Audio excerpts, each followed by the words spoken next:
क्या आप दोषी, अकेला और खोए हुए महसूस करते हैं? क्या आपने जीवन की चिंताओं को यीशु का दर्शन धुंधला करने दिया है? तो परमेश्वर का प्रेम आपके दिल में गूंजता चला जाए।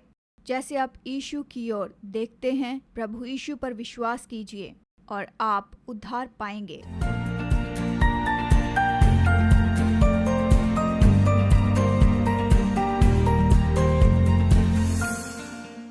एक बार फिर से आपसे मुलाकात करना बहुत अद्भुत बात है। चिंतन में स्वागत है। मैं हूं अभिगेल शाफ्टर। आज हम पूरे इतिहास में ज्यादा कोट किया हुआ वचन यहाँ देखेंगे। हम देखेंगे यहाँ पर यूहन्ना 3:16। आज हम इस वचन को इसके संदर्भ में देखेंगे और पुराने नियम में इसकी परछाई को भी हम यहाँ पर जांचेंगे और विवरण से देखेंगे। मेरे चिंतन का विषय है उद्धार और ये आधारित है यूहन्ना 3:14 से 21 तक। यीशु ने निकोदेमुस से कहा, जो फरीसी और रब्बी था और अंधकार में यीशु से मुलाकात करने के लिए आया। और दिलचस्प बातचीत यहाँ पर शुरू होती है।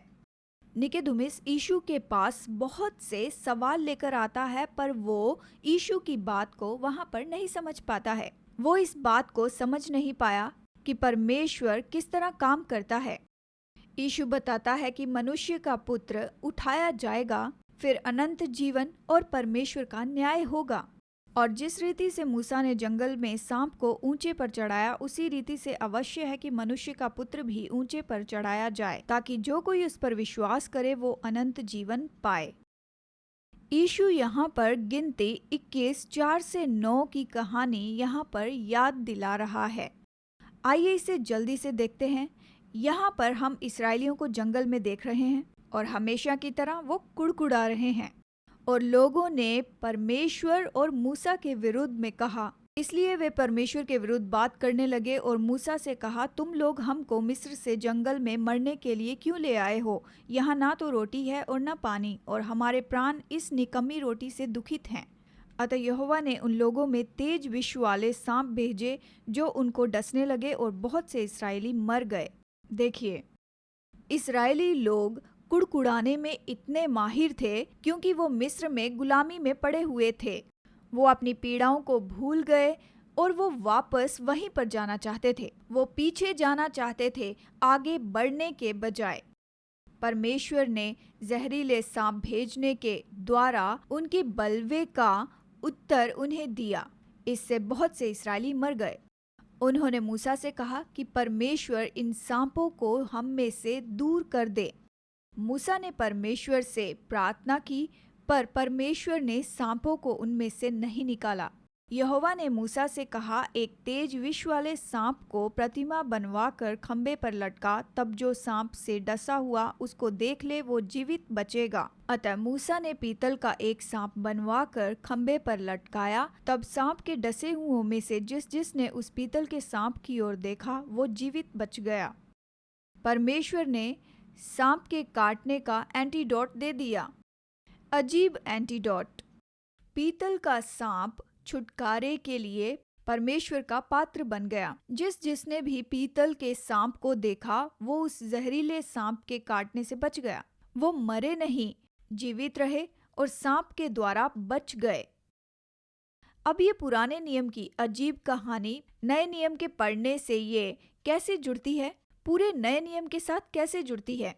क्योंकि परमेश्वर ने जगत से ऐसा प्रेम रखा कि उसने अपना इकलौता पुत्र दे दिया, ताकि जो कोई उस पर विश्वास करे वो नष्ट न हो, परंतु अनंत जीवन पाए। परमेश्वर ने अपने पुत्र को जगत में इसीलिए नहीं भेजा कि जगत पर दंड की आज्ञा दे, परंतु इसीलिए कि जगत के द्वारा उद्धार पाए। जो कोई उस पर विश्वास करता है, उस पर दंड की आज्ञा नहीं होती, परंतु जो कोई उस पर विश्वास नहीं करता, वो दोषी ठहर चुका, इसीलिए कि उसने परमेश्वर के इकलौते पुत्र के नाम पर विश्वास नहीं किया। बहुत से लोग यूहन्ना 3:16 पर बहुत गौर करते हैं, लेकिन आज आइए हम इस पूरे वचन को देखते हैं। जबकि वचन 16 हमें परमेश्वर के प्रेम और हमारे उद्धार के बारे में यहाँ बताता है। वचन 14 और 15 यीशु की मृत्यु के बारे में बताता है। ये पुराने नियम की कहानी है जिसे हमने अभी अभी देखा है। और वचन 17 से 21 हमें परमेश्वर के न्याय के बारे में बताता है। जब हम इन दो कहानियों को एक साथ देखते हैं तो हम इन दोनों में एक दिलचस्प समानता देखते हैं। इन दोनों कहानियों में लोग अपने पाप के कारण खतरे में थे। अपने पाप के कारण परमेश्वर ने उद्धार का पात्र इन्हें दिया। उद्धार का वो पात्र ऊंचा उठाया गया और फिर तब लोगों ने उद्धार पाया उसकी ओर देखने के द्वारा या परमेश्वर के उद्धार के पात्र पर विश्वास करने से। ये फर्क क्या है? पीतल का सांप तो केवल पीतल से ही बना हुआ था, उसमें कोई भी बचाने की शक्ति नहीं थी, पर ये शारीरिक जीवन लेकर आया। लेकिन जब हम उठाए गए यीशु को देखते हैं तो हम पाते हैं कि वही उद्धारक है जो हमें अनंत जीवन देता है। यीशु मसीह पर हमारा विश्वास ही हमें बचाता है। वचन का ये भाग समझना तो इतना आसान नहीं है, इसे जांचना आसान नहीं है, क्योंकि हम न्याय के बारे में बात करना पसंद नहीं करते। हमें दोषियों पर बात करना पसंद नहीं है क्योंकि उन्होंने विश्वास नहीं किया। हम निश्चय ही नहीं चाहते कि हमारे बर्ताव का ऐसा न्याय हो, क्योंकि हम सब जानते हैं कि हम में कमियां बहुत सी हैं और बाइबल हमें इसके विषय में बहुत ही साफ साफ तरीके से बताती है। वचन 18 से 21 कहता है, जो उस पर विश्वास करता है उस पर दंड की आज्ञा नहीं होती, परंतु जो उस पर विश्वास नहीं करता वो दोषी ठहर चुका, इसीलिए कि उसने परमेश्वर के इकलौते पुत्र के नाम पर विश्वास नहीं किया। और दंड की आज्ञा का कारण ये है कि ज्योति जगत में आई है और मनुष्य ने अंधकार को ज्योति से अधिक प्रिय जाना, क्योंकि उनके काम बुरे थे। परंतु जो सत्य पर चलता है वो ज्योति के निकट आता है, ताकि उसके काम प्रकट हों कि वो परमेश्वर की ओर से किए गए हैं। क्या आपके काम परमेश्वर में किए गए हैं या फिर आप अंधकार में छुप रहे हैं? आज हमारे काम न्याय के लिए ज्योति में प्रकट हों तो परमेश्वर क्या देखेगा? क्या हमारा विश्वास यीशु के लिए प्रकट होगा हमारे कामों और शब्दों के द्वारा और हमारे कामों से? जब हमारे काम ज्योति में प्रकट होंगे तो ये साफ हो जाएगा कि ये परमेश्वर से जुड़े होंगे। क्या हम यीशु की झलक दिखाएंगे? जैसा हम कहते हैं वैसे चलते हैं?